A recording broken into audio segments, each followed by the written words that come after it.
Hello everyone, let's start. आज का topic हम देख रहे हैं which is from income tax act. Return of income की हम बात कर रहे थे लास्ट लेक्चर में, और जितने भी उसमें प्रैक्टिकल कैलकुलेशंस एंड ऑल जो कुछ भी था डेट वाइज एंड ऑल वो सब मैंने आपको बता दिया।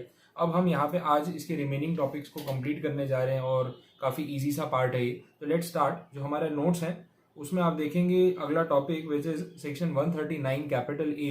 It is regarding the permanent account number. ठीक है, ये चैप्टर का 7th पेज है जिसपे आपको ये टॉपिक मिलेगा। परमानेंट अकाउंट नंबर शॉर्ट में हम बोलते हैं पैन नंबर। ठीक है, तो pan card, pan number, it is a very common thing और ये यूजुअली सबको पता होता है। आपको भी पता होगा कि भाई पैन नंबर क्या होता है। तो इनकम टैक्स के रिकॉर्ड्स में आपका एक identity number that is the pan number, जैसे आपका एक आधार कार्ड है, ड्राइविंग लाइसेंस है, ठीक है, इलेक्शन कार्ड होता है, वैसे ये पैन कार्ड भी होता है। ठीक है, तो इनकम टैक्स वाले आपको कैसे जानेंगे, पहचानेंगे, तो वो पैन कार्ड एक आपकी आइडेंटिटी होती है जिसके थ्रू उनके रिकॉर्ड्स में आपका रजिस्ट्रेशन होता है। ठीक है, तो ये डिटेल्स बताइए। देखें, every person who has not been allotted any PAN number is obliged to obtain the number if his total income assessable during the previous year exceeds the maximum amount which is not chargeable to tax. मतलब अगर आपकी पिछले साल की total income, previous year जो हम बोलते हैं, उसकी total income basic exemption limit से ज़्यादा है तो आपको पैन नंबर ले लेना चाहिए। नहीं लिया है तो any person carrying on business और profession whose total sales turnover और ग्रॉस रिसिप्ट्स और is likely to exceed ₹5 lakh in any previous year.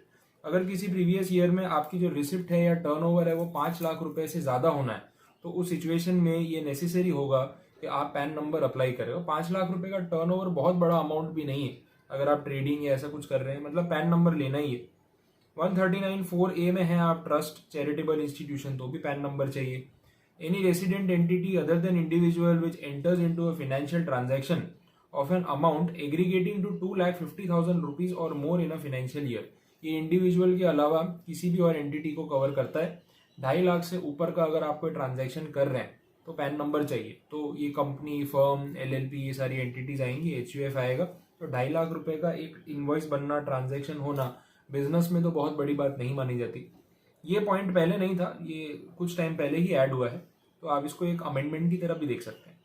In order to link the financial transaction entered by such resident entity, every managing director, partner, trustee, author, founder, karta, CEO, principal officer और office bearer of such entity.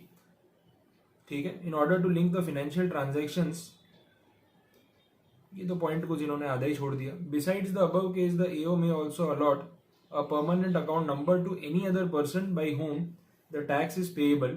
Any other person may also apply for pan number. मतलब pan number आप वॉल्यूंटरीली भी apply कर सकते हैं।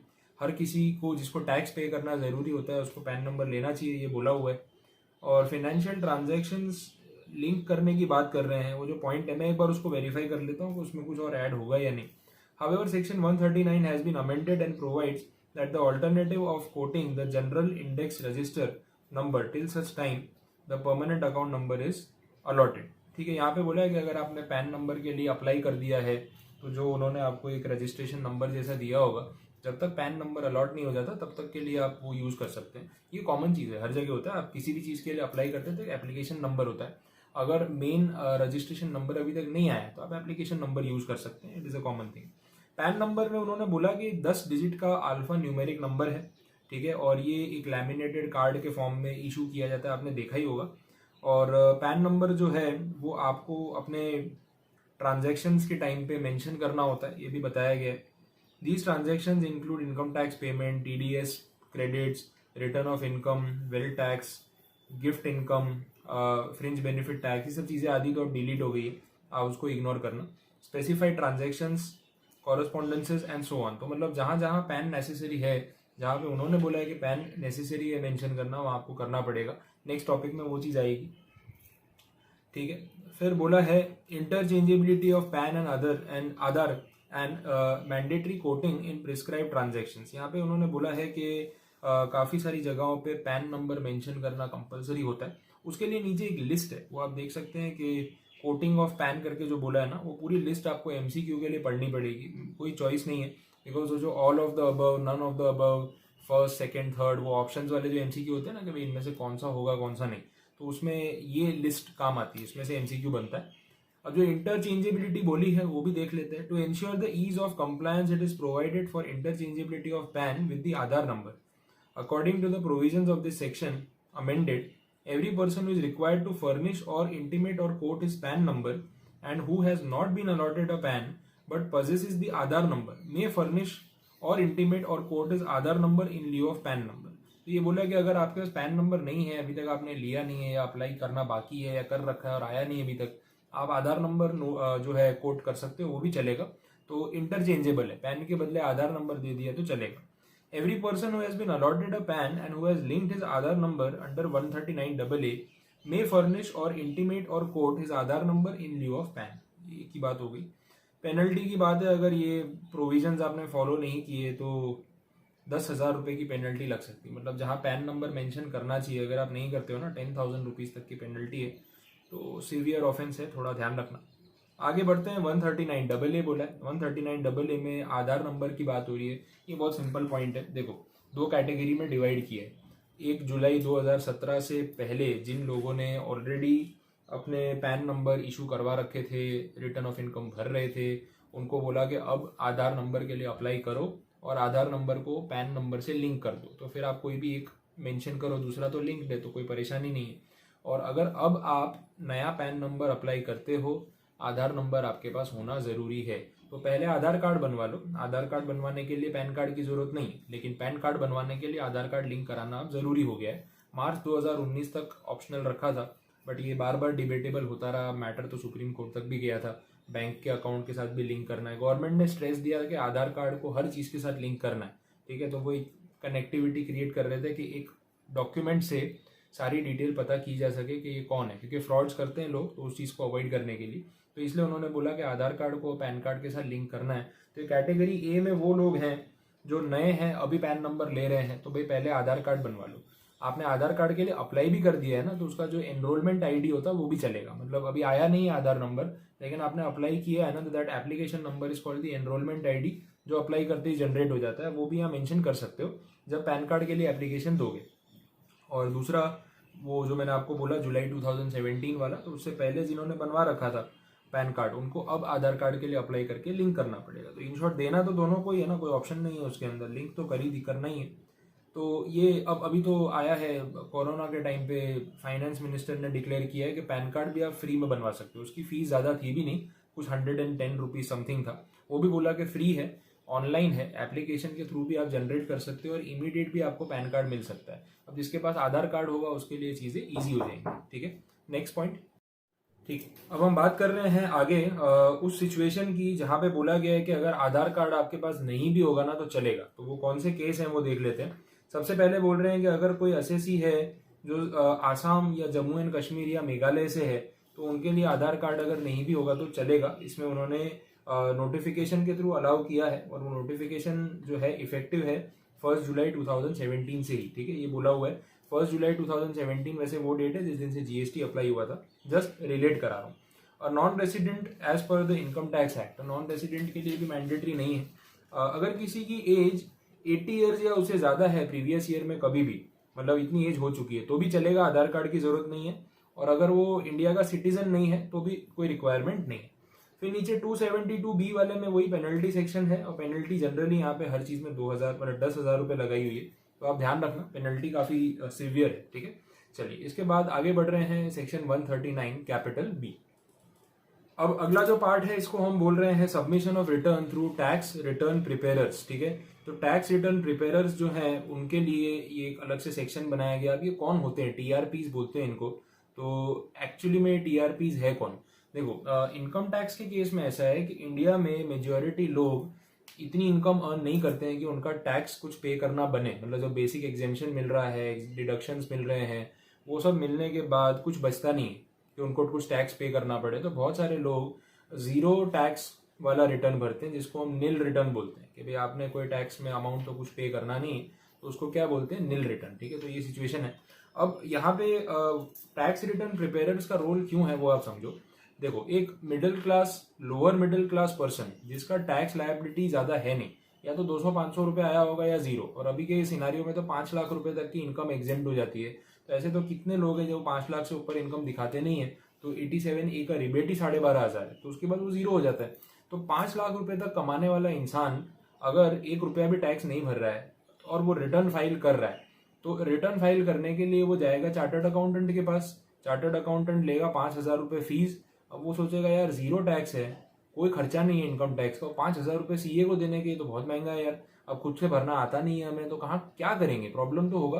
तो government ने यहाँ पे ये सिचुएशन जो रखी है, फैसिलिटी जो आपको प्रोवाइड की है, उसमें बोला है कि हम आपको सिर्फ एक इनकम टैक्स रिटर्न भरने के छोटी सी फैसिलिटी के लिए एक ऑफिसर या एक हेल्पर प्रोवाइड कर रहे हैं जिसको ये काम आता है, और उन लोगों की ये हेल्प करेगा जिन लोगों का कोई इनकम टैक्स नहीं आ रहा है या छोटा मोटा टैक्स आ रहा है और वो सीए की महंगी फीस अफोर्ड नहीं कर सकते। ठीक है, तो वो काम ये करेंगे टैक्स रिटर्न प्रिपेयर्स। देखो, इनकम टैक्स रिटर्न आप खुद भी भर सकते हो, कोई ऐसी नेसेसिटी नहीं होती है कि कंपलसरीली आपको किसी से फिल करवाना ही पड़ेगा, तो किसी प्रोफेशनल के गाइडेंस की कंपलसरी रिक्वायरमेंट नहीं है।